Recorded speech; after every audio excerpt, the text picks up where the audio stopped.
Donc, toujours, je prépare mon bac. Après avoir la première série, maintenant passons à la deuxième série qui concerne ou qui parle des transformations nucléaires. On commence par l'exercice 1. Donc, l'exercice 1, la stat 211, c'est un élément radioactif de type alpha, est utilisé en médecine nucléaire pour diagnostiquer et suivre l'évolution de quelques tumeurs cancéreuses. La désintégration du noyau d'Astat qu'on représente par AT85211 produit l'isotope de l'élément bismuth BiXY. La figure ci-contre représente les variations de le LNN en fonction des temps T, c'est-à-dire le logarithme népérien de N. Avec N, le nombre de noyaux d'Astat 211 restant à l'instant T. Donc ici on a la courbe, ça représente le LN de N en fonction du temps en heure. Ici on a les valeurs représentées sur le graphe, sur la courbe. Le noyau de bismuth issu de désintégration du noyau AT8511 A. Est-ce que le B, est-ce que le premier, deuxième, troisième, etc. Donc toujours lorsque on demande dans une question, on veut savoir le type de transformation nucléaire. Est-ce qu'il s'agit des intégrations alpha, bêta, moins bêta plus ou des transformations chimiques, nucléaires, la fusion et la fission, on fait appel à ce qu'on appelle la loi de Soudy ou la loi de conservation.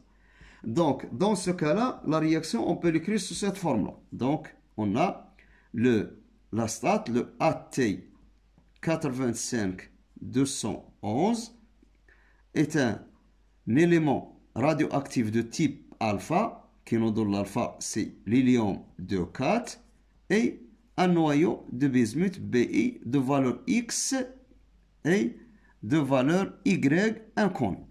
Donc, pour savoir ou pour trouver la réponse juste, correcte, il faut chercher XY. Donc, pour trouver XY, donc, on utilise la loi de conservation. La loi de conservation, ou ce qu'on appelle la loi de Soudy. C'est bien.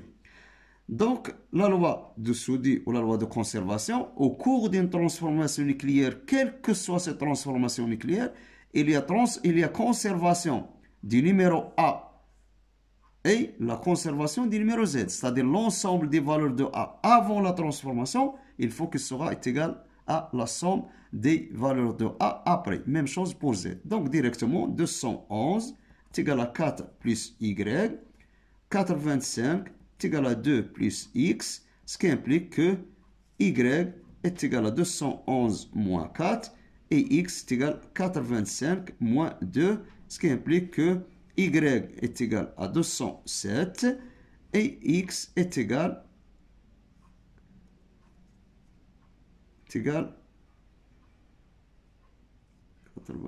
83. C'est bien, 83. D'où le noyau maintenant, ce sera le bismuth Bi. X, c'est 83. Y, dans 207. Donc, c'est le troisième noyau. C'est celui-là. La question 2.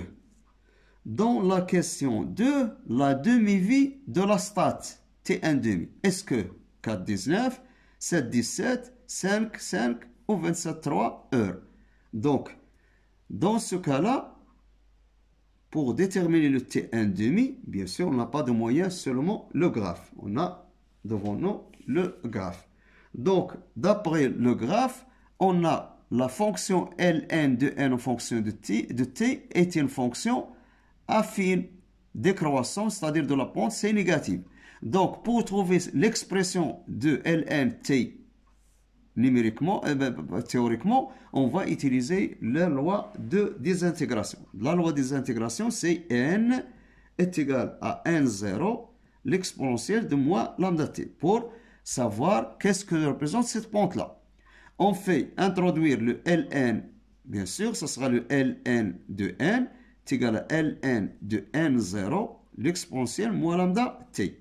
C'est le ln de n, est égal à le ln de n0 plus le ln de l'exponentielle moins lambda t.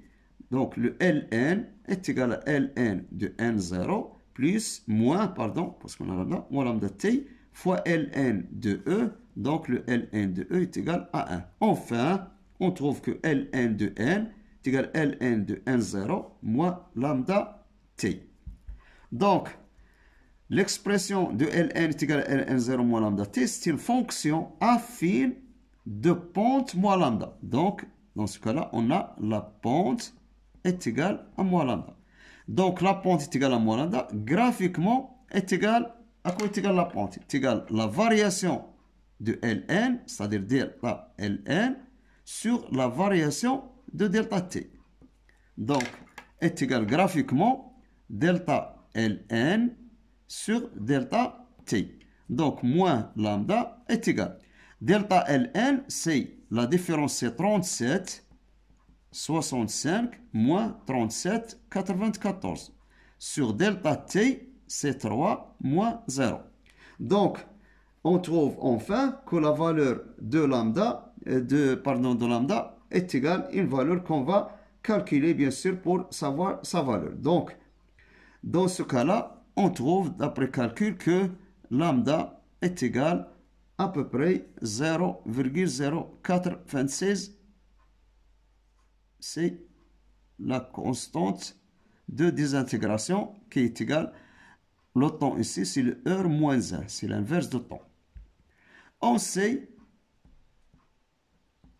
que Tn demi est égal à ln de 2 sur la valeur de lambda. Donc, c'est égal à ln 2 sur 0,096 heure moins 1 pour trouver enfin le Tn demi en heure. Après calcul, on trouve que Tn demi est égal à 7,17 heures. Donc, c'est la réponse 2 ici. Donc, c'est ça la réponse correcte pour la deuxième question. Maintenant, passons au deuxième exercice. Dans le deuxième exercice, le noyau de polonium PO 84-210 se désintègre en noyau de plomb PB 82-206. Pendant cette transformation nucléaire, c'est-à-dire le passage de PO à PB, il y a émission d'une particule. Cette particule, est-ce qu'il s'agit de alpha, d'un neutron, d'un électron ou d'un positron? Donc, la transformation de polonium en plomb, on peut écrire la réaction. PO 84-210 se transforme en noyau de PB 206-82 plus émission des particules. Ces particules, on ne sait pas maintenant. Donc, on la note, par exemple, X, Z, A. Donc, pour savoir de quel type de particules s'agit-il, donc il faut calculer A et Z. Et pour calculer A et Z, on va utiliser ce qu'on appelle la loi de Soudy ou la loi de conservation. Donc, on aura dans ce cas-là que 210 est égal à 206 plus A. Et 84 est égal à 82 plus Z. Ce qui implique que A est égal à 210 moins 206 et la valeur de Z est égale à 84 moins 82. On trouve enfin que la valeur de A est égale à 4 et la valeur de Z est égale à 2. Donc la particule qui a la valeur Z est 2, c'est la particule alpha, c'est l'hélium. Donc c'est le noyau d'hélium de 4, c'est la particule alpha, c'est-à-dire la première réponse. Donc la deuxième question, soit un échantillon de polonium 210 de demi-vie T1,5 d'activité initiale à 0 et activité à l'instant T à T. À l'instant T1 est égal à 3 T1,5, la valeur du rapport AT1 sur A0 est A. Donc d'après la loi de désintégration, on a AT est égal à A0, l'exponentielle moins lambda T, avec lambda est égal à ln de 2 sur T1,5. À l'instant T1 est égal à 3 T1,5, on a AT1 est égal à 0, l'exponentielle de moins lambda fois T1. Donc, à l'instant T1 sur A0 est égal à l'exponentielle moins lambda T1.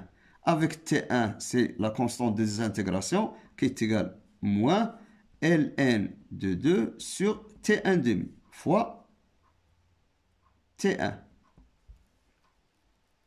Donc, T1 est égal à 3 T1 demi. On remplace. Donc, c'est égal à l'exponentielle de moins ln de 2 sur T1 demi.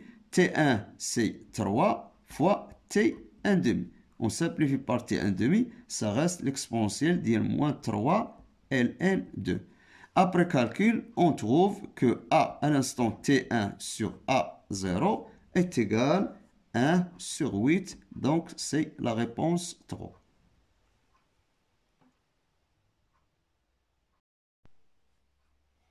Exercice 3. Étude de la désintégration du noyau de plutonium 241. Le plutonium 241 est un élément radioactif qui n'existe pas dans la nature. Il existe des transformations nucléaires de l'uranium. Il résulte, des transformations nucléaires de l'uranium 238. Le noyau de plutonium PU 94-241 se désintègre en un noyau d'américium AM 95-241 avec une production d'une particule alpha. Les données, on a la masse de chaque noyau. On a I est égal à 9,315 MeV, c'est moins 2. Demi-vie du plutonium, 14,35 ans, etc. Donc, on demande dans la première question, écrire l'équation de cette désintégration et préciser le type de radioactivité du plutonium 241. On sait que d'après les données d'exercice, que le plutonium est un élément radioactif qui se transforme en américium AM95-241. Donc, l'équation de transformation, puisqu'on a le polonium PU 241, 94 se transforme en américium AM 241, 95 plus une particule X qu'on va déterminer sa nature, ou bien sûr en calculant la valeur de ZA. Donc d'après la loi de Soddy ou de conservation, d'après la loi de conservation,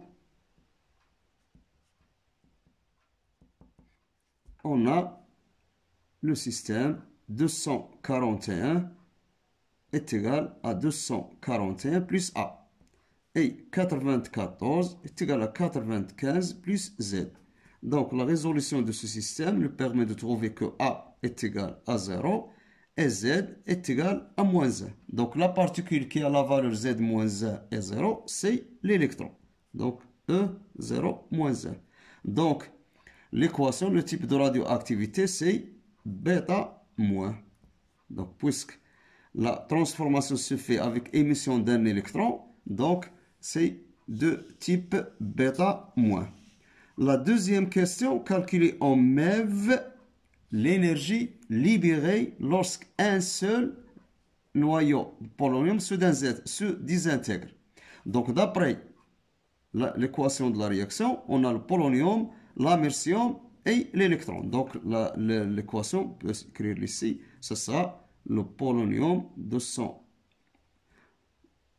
le plutonium 241-94, ça donne l'américium AM 241-95 plus un électron 0 moins 1. Donc d'après la loi d'Einstein, au cours d'une transformation nucléaire, il y a toujours libération d'une énergie qu'on note par ELIB, libérée, est égal à la valeur absolue de delta E, est égal à delta MC carré, dont delta M, c'est le défaut de masse, et C, c'est la vitesse de la lumière, est égal, toujours en valeur absolue, delta M est égal à M de AM, plus M de l'électron 0 moins 1, moins M de plutonium PU, le tout multiplié par C au carré en valeur absolue. Donc E libéré, l'énergie libérée est égale M de AM, c'est 241,20471, plus celle de l'électron, c'est 0,3055, moins celle du plutonium. Le plutonium, c'est 241,00529 fois C au carré. Donc, est égal, donc, le défaut de masse, ça sera calculé en unité de masse. C'est-à-dire en unité de masse, c'est-à-dire U. Donc, est égal à moins 3 fois 10 à la puissance moins 5 en U fois C carré. Donc, tel que 1 U correspond à 931,5 MeV C moins 2. Donc, on fait remplacer le U. On trouve enfin que l'expression de l'énergie libérée est égale à moins 3 fois 10 à la puissance moins 5. U, c'est 931,5 MeV C moins 2 fois C au carré. C moins 2 fois C carré. On trouve enfin que l'énergie libérée est égale à 0,0279 en unité de MeV, c'est-à-dire l'énergie libérée au cours de désintégration d'un noyau de plutonium est égale à 0,0299 MeV. C'est ça la valeur de l'énergie libérée.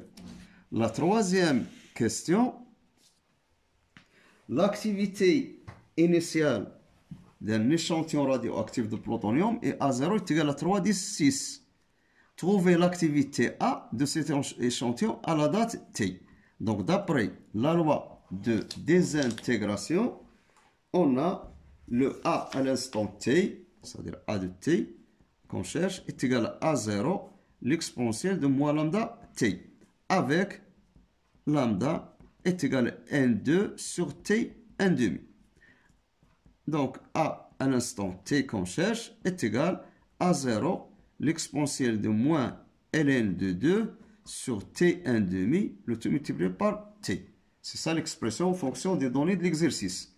L'application numérique, ça donne le A de T est égal à la valeur de A0, c'est 3, 10 à la puissance 6, fois l'exponentielle de moins ln de 2 sur T1 demi. T1 demi, c'est 14,35. 14,35 en an. Fois T, c'est 28,7 ans. Après calcul, on trouve que A à l'instant T, c'est-à-dire l'activité, est égale à près 7,5 fois 10 à la puissance 5 Becquerel. En Becquerel. Donc, la valeur de A de T. Le quatrième exercice, exercice 4, la formation de l'hélium à partir du deutérium et le tritium, qui sont deux isotopes de l'hydrogène, est une réaction de fusion nucléaire spontanée qui se produit continuellement au cœur des étoiles. L'homme essaie sans cesse de reproduire cette réaction au laboratoire afin d'utiliser de façon contrôlée son énorme énergie libérée. Le chemin est encore long. Pourquoi? Parce que l'utilisation de ce type de transformation nucléaire, c'est-à-dire la fusion, ça demande des précautions à prendre au niveau de sécurité. Donc, il y a des problèmes qui se posent qu'on ne discute pas dans cet exercice. Pour surmonter les différents obstacles techniques, ça c'est pour les données de l'exercice. On modélise maintenant, cette réaction nucléaire par l'équation. Le deutérium 1, 2, le tritium dans l'hélium plus un neutron. L'hélium avec ZA. Donc, les données, on a les particules, la masse en U de chaque particule, la célérité de la lumière dans le vide, la constante de Planck, l'équivalence 1I en MeV c'est moins 2, 1 MeV est égal à 1,6 10 moins 3 joules. Donc, la première question, déterminer les nombres A et Z de la particule H, E, Z, A. Donc, on peut écrire l'équation, c'est H1, 2 plus H1, 3, ça donne l'hélium ZA plus un neutron 0,1. D'après la loi de conservation, on a 2 points. 2 plus 3 est égal à A plus 1. Et 1 plus 1 est égal à Z plus 0. On trouve enfin que la valeur de A est égale à 5 moins 1, ça fait 4. Z est égal à 2. Donc on aura le noyau d'hélium, c'est 2, 4. C'est le nombre A et Z. Deuxième question, calculer en MeV, méga électronvolts. L'énergie libérée E et B lors de cette réaction. Donc on a, d'après l'équation bien sûr, H1,2 plus H1,3, l'hélium 2,4 plus un neutron 0,1. D'après la loi d'Einstein, on a l'énergie libérée au cours de cette transformation chimique est égale à delta E est égal à delta mc carré. Avec toujours le delta M, ça représente le défaut de masse au cours de cette transformation.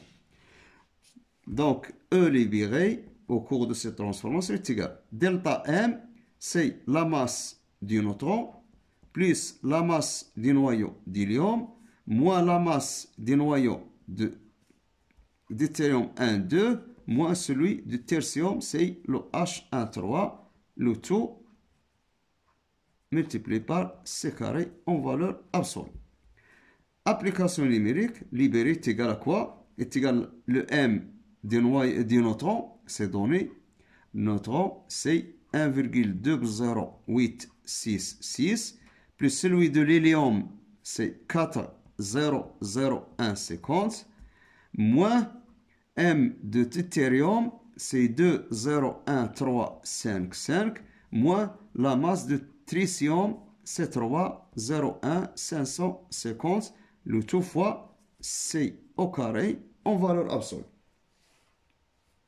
Donc, le calcul, bien sûr, va nous donner le delta M en U. Et pour le convertir en MeV, on multiplie directement par le 9315 MeV C-2. Donc, la valeur trouvée ici, ça sera en U, l'unité en U, telle que en U, on remplace par 935 MeV C-2.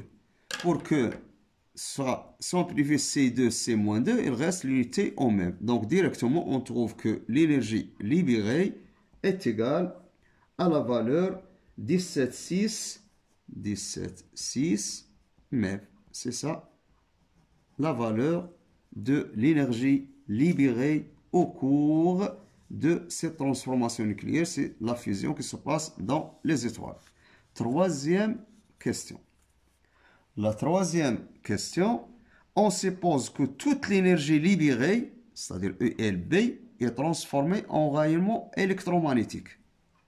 Chaque rayonnement électromagnétique, bien sûr, est caractérisé par quoi? Par une longueur d'onde lambda qu'on demande de calculer. Donc, on a l'énergie libérée est transformée totalement en énergie électromagnétique. Cette énergie électromagnétique est égale à H fois nu, avec H la constante de Planck et nu la fréquence de l'onde électromagnétique ou du rayonnement, ou est égale à H fois C sur lambda, avec C la célérité de la lumière dans le vide et la longueur d'onde du rayonnement qu'on demande, c'est lambda. Donc directement, on a enfin l'énergie libérée puisqu'elle est totalement transformée en énergie électromagnétique, donc est égal à HC sur lambda, avec lambda est égal à HC sur l'énergie libérée. Donc ça, l'expression de quoi? C'est l'expression de la longueur d'onde. Mais il faut faire attention pour avoir la longueur d'onde en SI, système international en mètres, parce qu'on a le HC en minutes, il faut avoir attention à ce point-là. Il faut avoir l'énergie libérée exprimée en unité de joule. Unité de joule. Dans la question précédente, attention, on l'a calculé en MeV. Donc il faut faire attention de ne pas remplacer directement E libéré par 17,6 MeV avant de la convertir. Donc convertir, c'est E libéré est égal à 17,6 MeV. Et on a dit dans les données 1 MeV correspond à 1,6 10-13. Donc c'est égal à 17,6 fois 1,6 fois 10 à la puissance moins 13. Et on trouve la valeur de l'énergie libérée. Et après, on remplace pour, bien sûr, pour trouver la valeur de lambda. Donc, l'application numérique maintenant, directement, lambda est égal à H. H, la constante de Planck, c'est 3,6 fois 10 à la puissance moins 34. Fois C, 3 fois 10 à la puissance 8. Le tout divisé par l'énergie libérée, c'est 17,6 fois 1,6 fois 10 à la puissance moins 13 pour la convertir en joules. Et on trouve enfin que la longueur d'onde à peu près est égale à 7,1 fois 10 à la puissance moins 14 mètres. Donc c'est ça la longueur d'onde des rayonnements émis au cours de cette transformation nucléaire, lambda. Maintenant pour la quatrième question. Pour la quatrième question, un échantillon de sol contient de tritium radioactif. Contient de tritium radioactif. À la date T est égale à 0. Donc à la date T est égale à 0. L'activité de cet échantillon est A0 est égale à 2 fois 10 à la puissance 6.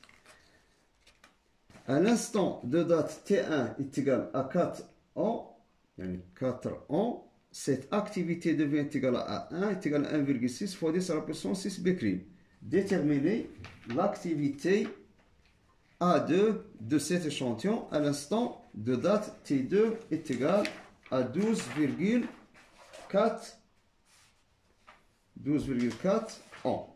Donc, dans cette question, puisqu'on a les données à t est égal à 0, on a A0 est égal à 2,0 fois 10 à la puissance 6 BQ. À l'instant T1 est égal à 4 ans, on a A1 est égal à 1,6 fois 10 à la puissance 6 becquerel. Et à l'instant T2 qui est égal à 12,4, on a A2 est égal point d'interrogation, ce qu'on cherche. Donc, faites attention maintenant. On a la valeur de A0, la valeur de A1, la valeur de A2. D'après la loi de désintégration, on a A1 est égal à A0, l'exponentielle de moins lambda T1. Et A2 est égal à A0, l'exponentielle de moins lambda T2.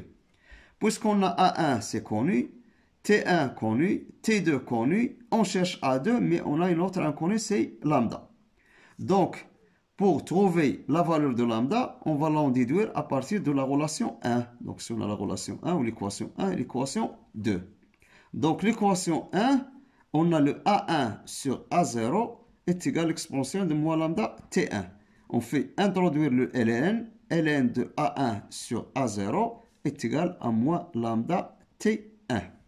Donc, avec lambda est égal à ln de A1 sur A0 sur T1 avec un signe moins. Ou lambda est égal à ln de A0 sur A1 sur T1. Donc, si on inverse le rapport, on change de signe. On remplace dans l'équation 2. Donc, l'équation 2, ce sera A2 est égal à A0, l'exponentielle de moins lambda. Lambda, c'est le ln A0 sur A1, le tout sur T1, multiplié par T2. Application numérique, on trouve que A2 est égal à A0, c'est 2, 0, 10 à la puissance 6. L'exponentielle de moins ln de A0, c'est 2, 0, 1 fois 10 à la puissance 6, divisé par A1, 1,6 fois 10 à la puissance 6, multiplié par T2. T2 est égal à 12,4, le tout divisé par T1, qui est égal à 4. Et on trouve enfin la valeur de A2. Donc, dans ce cas-là, après avoir fait le calcul, bien sûr, donc la valeur de A2, ça sera exprimé en unité de BQ, c'est le BQ.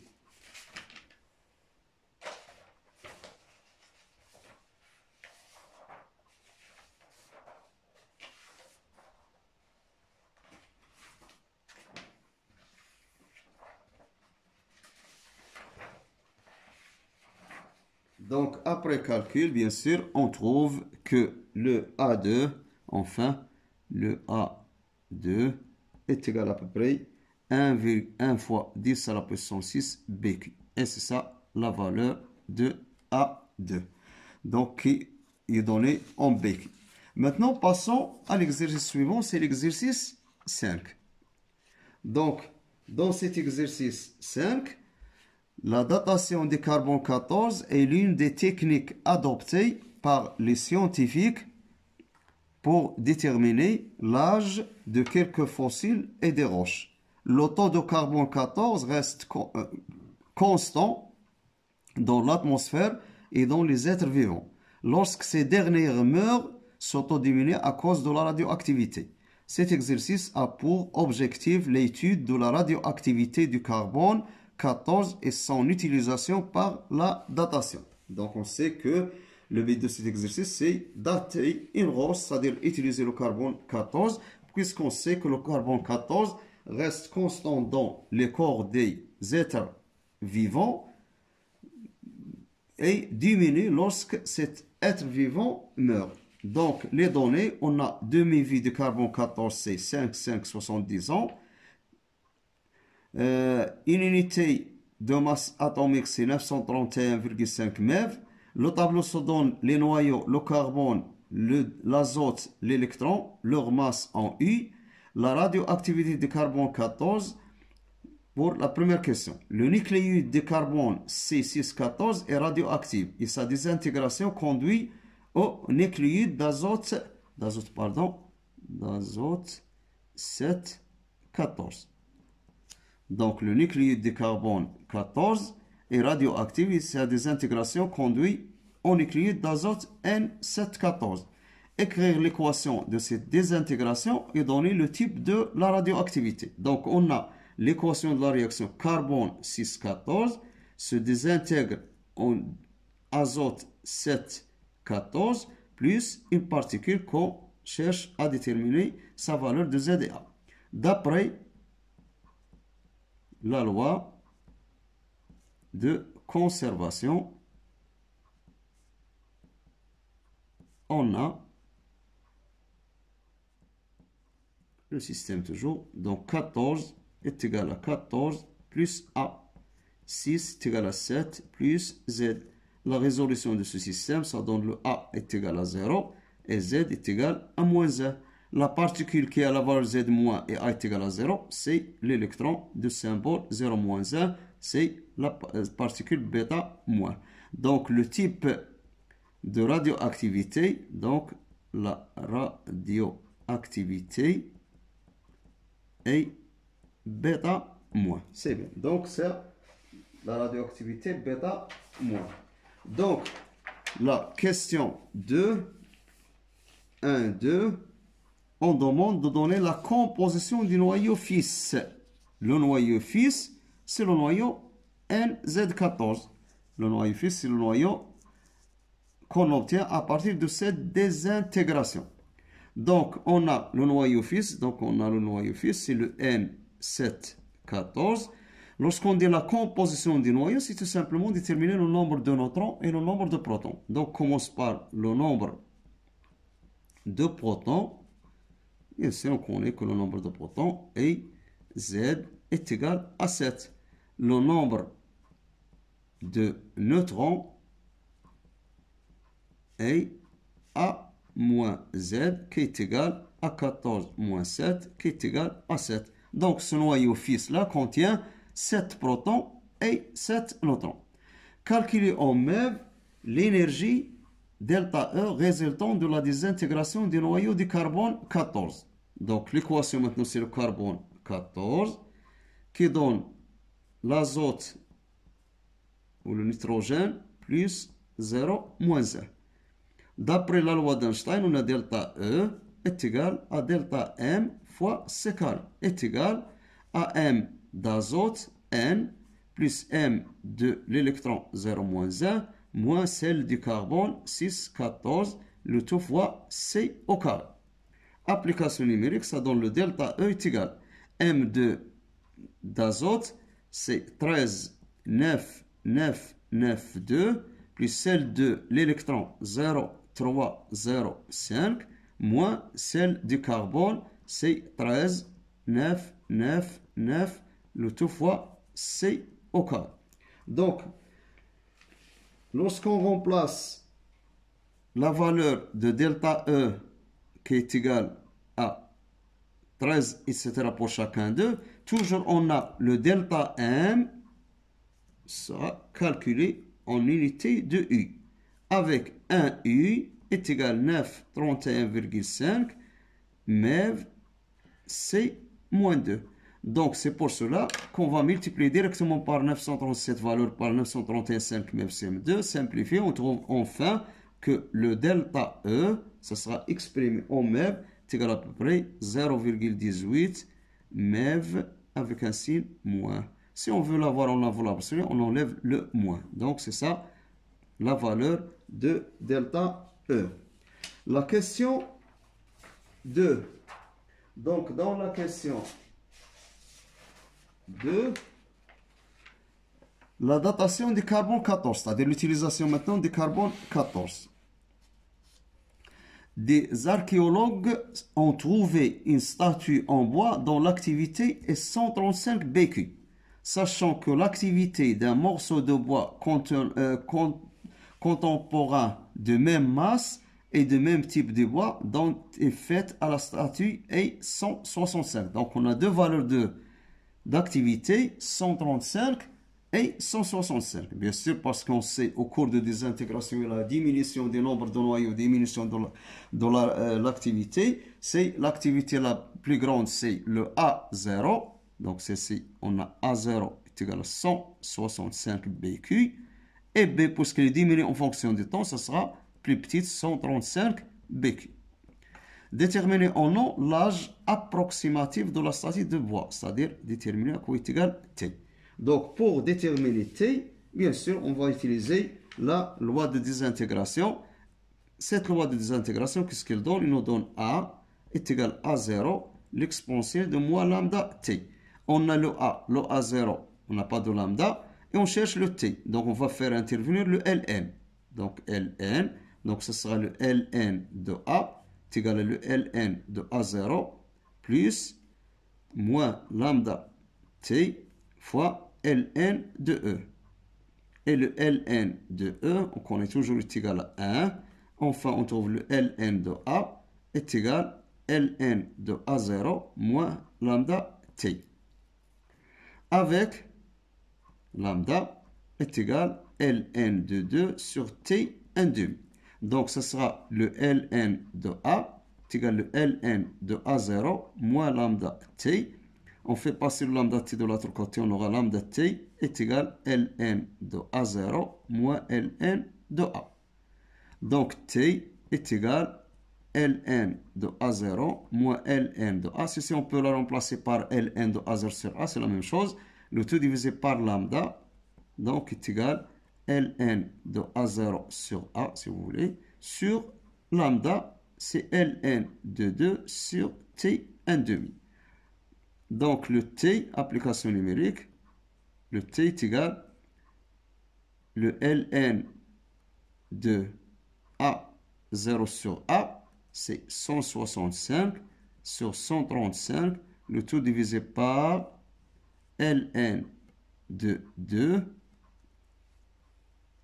divisé par T1 demi. T1 demi, c'est donné, est égal à 5, 5, 70. Et on trouve enfin le T en nom qui est égal à 1612,5 en unité an. Donc c'est ça la date de cet échantillon de bois.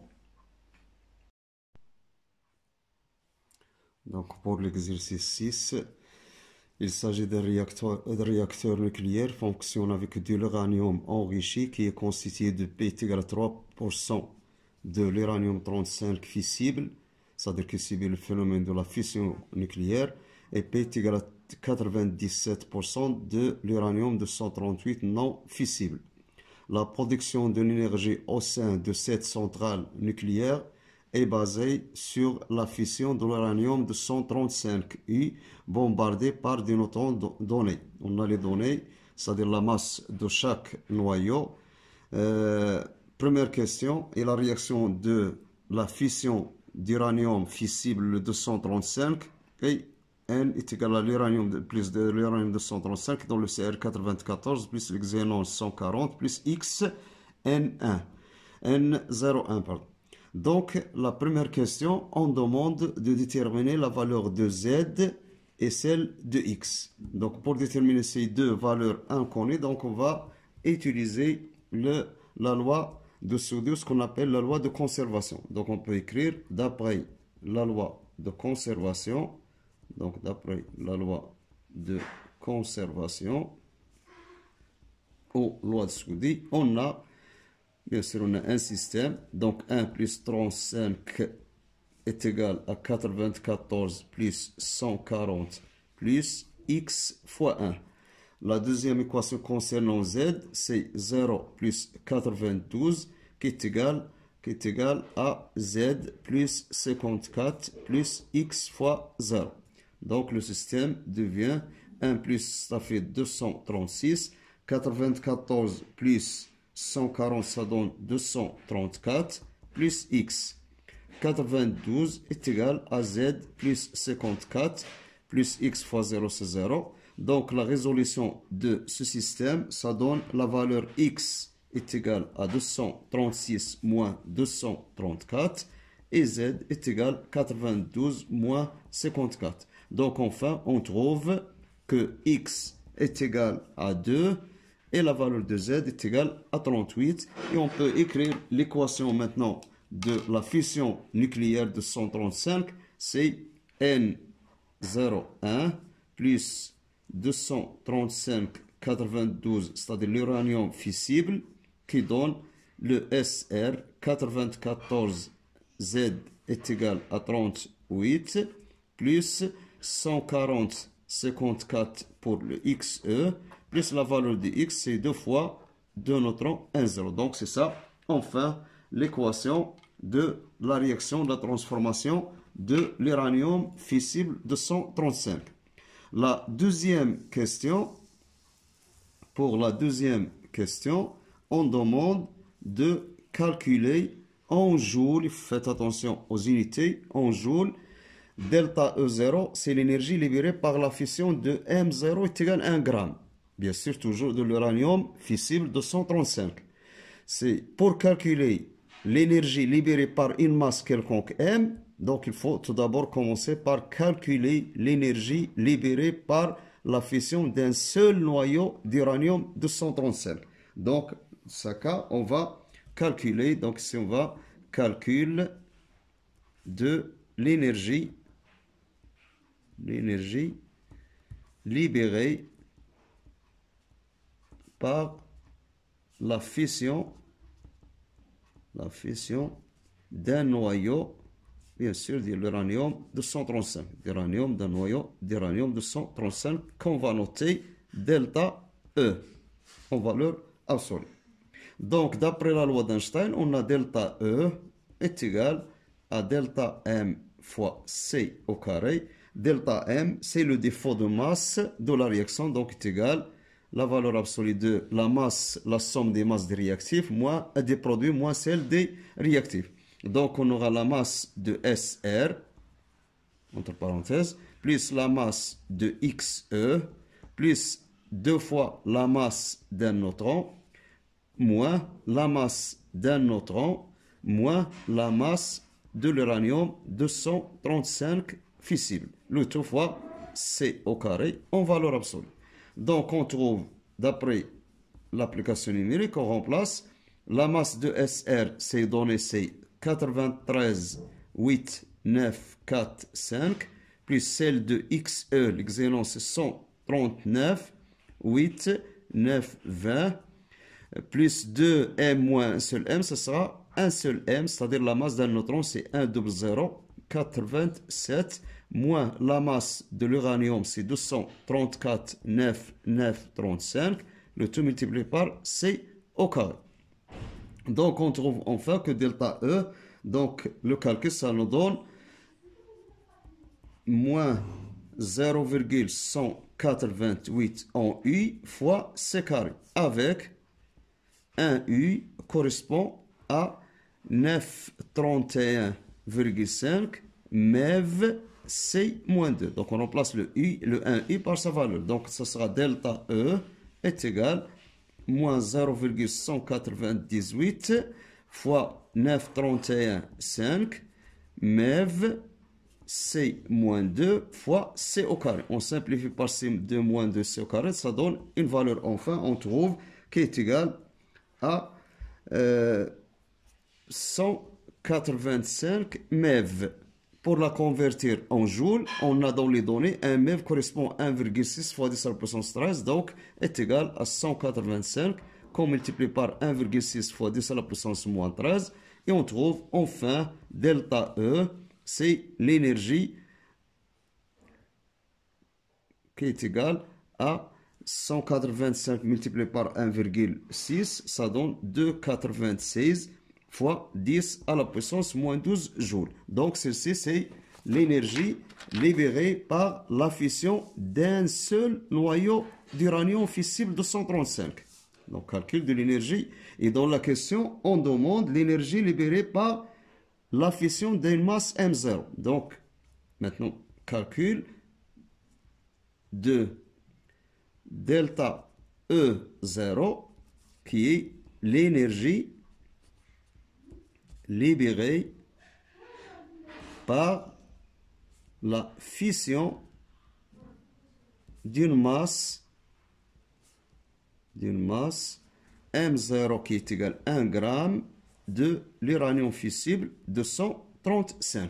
Donc il faut faire attention maintenant. Qu'est-ce qu'on va faire pour calculer cette masse-là, cette énergie libérée par la masse M0 qui est égale à 1 gramme après avoir calculé la masse libérée par un seul noyau. Donc, qu'est-ce qu'on va faire maintenant? Donc, on sait que dans la masse M0, c'est-à-dire on sait que dans une masse ou dans la masse M0, il existe N0 noyaux de masse M d'uranium 235, c'est-à-dire la masse d'un seul noyau.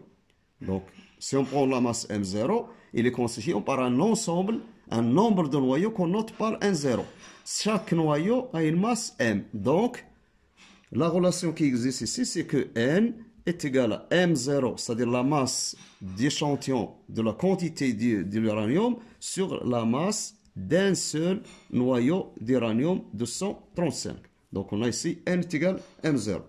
Et delta E0, c'est-à-dire l'énergie libérée par la masse M0, c'est-à-dire libérée par N0 de noyau. Donc c'est égal à N0 fois l'énergie libérée par un seul noyau. Donc delta E0 est égal à N0 fois delta E est égal à M0 sur la masse d'uranium 235 fois delta E qu'on a déjà calculé. On trouve enfin l'application numérique. Donc delta E0 qu'on cherche est égal, la masse c'est 1 gramme, faites attention aux unités, mais la masse de l'uranium 235 est donnée en U. Donc est égal à 234,9935 U. Donc il faut la convertir en grammes pour avoir la même unité. Donc est égal fois 1,66 fois 10 à la puissance moins 24 en grammes. Multiplié par delta E, calculé déjà c'est 2,96 fois 10 à la puissance moins 12.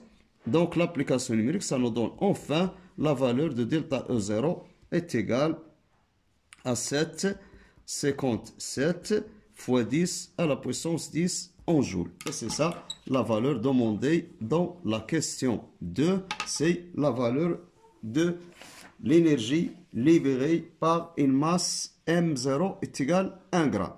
Donc ça c'est pour la question 2. Maintenant passons pour la question 3. La question 3. Pour produire une quantité d'énergie électrique, W est égal à 3,73 fois 10 à la puissance 16 joules. C'est l'énergie qu'on veut produire à partir de ce réacteur. Un réacteur nucléaire de rendement 25%. Parce que chaque réacteur a un rendement, celui-là a pour valeur 25%. Consomme une masse M. Et pour produire cette énergie, il lui faut une masse M de consommer de l'uranium enrichi. Exprimer M, c'est-à-dire on vous demande d'exprimer, donner l'expression de M en fonction de l'énergie électrique fournie par le réacteur. Delta E0, c'est l'énergie libérée par la masse M0. La masse M0, R le rendement et P le pourcentage d'uranium fissible par rapport à l'uranium non fissible. Donc, et enfin, on demande de calculer M. Donc, dans ce cas, il faut faire attention. Donc, si on suppose qu'on a ici un réacteur, ou ce qu'on appelle un central nucléaire au réacteur. Ce réacteur, il produit une énergie électrique W. Il fournit cette énergie. Il consomme une énergie E, c'est-à-dire l'énergie consommée par le réacteur, c'est-à-dire l'énergie nucléaire. Donc, le rendement, c'est le rapport entre les deux énergies. Donc, le rendement est égal à W sur R. Sur E, pardon. C'est le rendement de ce réacteur. Parce que chaque réacteur, le rendement, ça représente le rapport entre l'énergie fournie et l'énergie consommée. Il fournit, ou il donne, ou il libère une énergie électrique, il consomme une énergie nucléaire. Donc, pour maintenant trouver l'expression de M, il faut passer par plusieurs étapes. Il faut faire attention à ces étapes-là pour ne pas avoir des erreurs au niveau des calculs. On commence, tout d'abord, il faut connaître des grandeurs, il faut les savoir. Donc, on a M. M, c'est la masse d'uranium enrichi. M', c'est-à-dire une masse M', c'est la masse de l'uranium fissible. La masse de l'uranium enrichi I-235 fissible. Fissible, c'est-à-dire qui subit la transformation de la fission nucléaire. Donc M', l'uranium fissible, et M, c'est la masse totale d'uranium enrichi. Donc le pourcentage maintenant, parce qu'on a M', c'est une quantité qui est très faible par rapport à M, donc le pourcentage il est donné de M' par rapport à M, c'est P est égal à 3%. Avec, faites attention ici, avec P donné dans les données, c'est 3% qui est égal, bien sûr, au rapport de M' par rapport à M. C'est-à-dire, M' est égal à M fois P. Faites attention à cette relation-là. Ici, on a le rendement. Je répète. M', c'est la masse d'uranium fissible. Le M, c'est la masse d'uranium enrichi. Le pourcentage, ça représente seulement 3%. Donc, la masse de M' est égale à P fois M. Maintenant, calculons l'expression de l'énergie. Donc, ici, on aura l'énergie nucléaire. Faites attention, nucléaire libérée par quoi? La fission de la masse M' d'uranium. 235, on la note par E.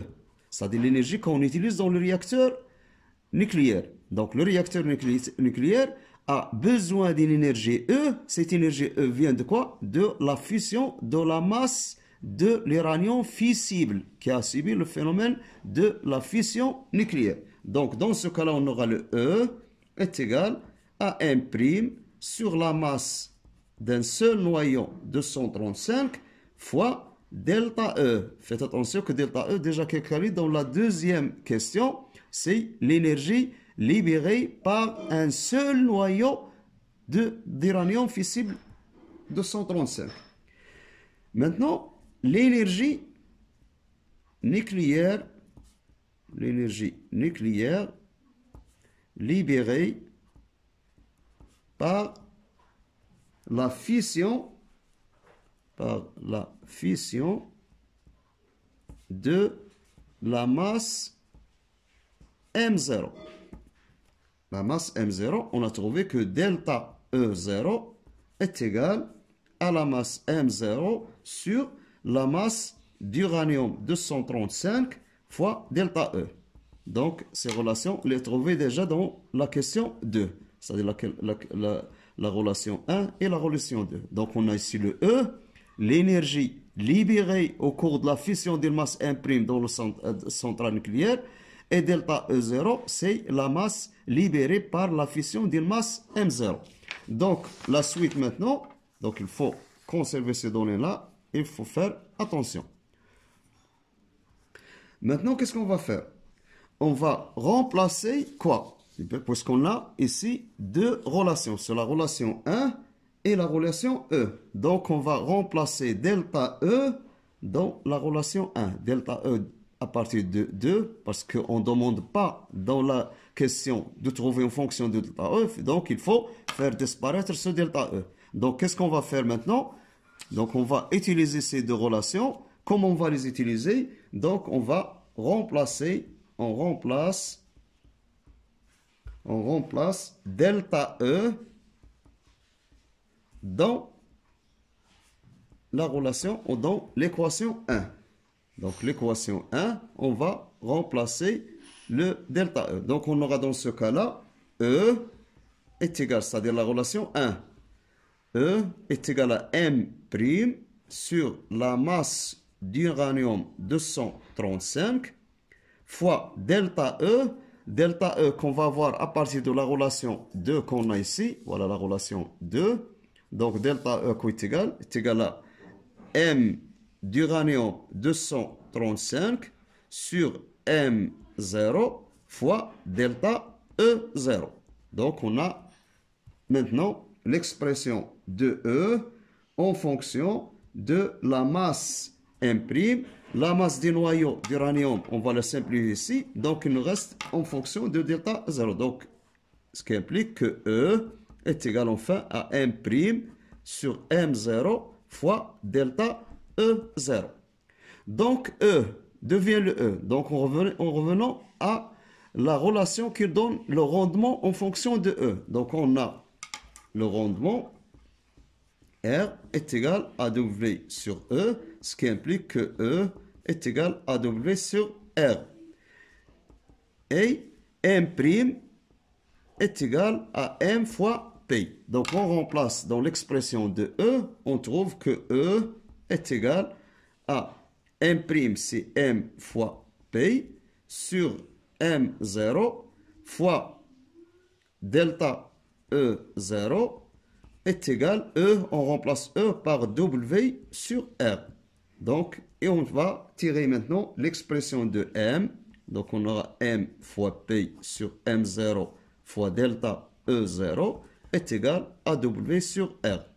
Donc, on aura dans ce cas-là M fois P fois R fois delta E0 est égal à W fois M0.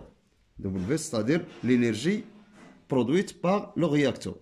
Donc, l'expression maintenant de M est égale à M0 fois W, le tout divisé par P, fois R, fois delta E0. Donc, c'est ça l'expression littérale de la masse M qu'on cherche. L'application numérique, ça donne M est égal.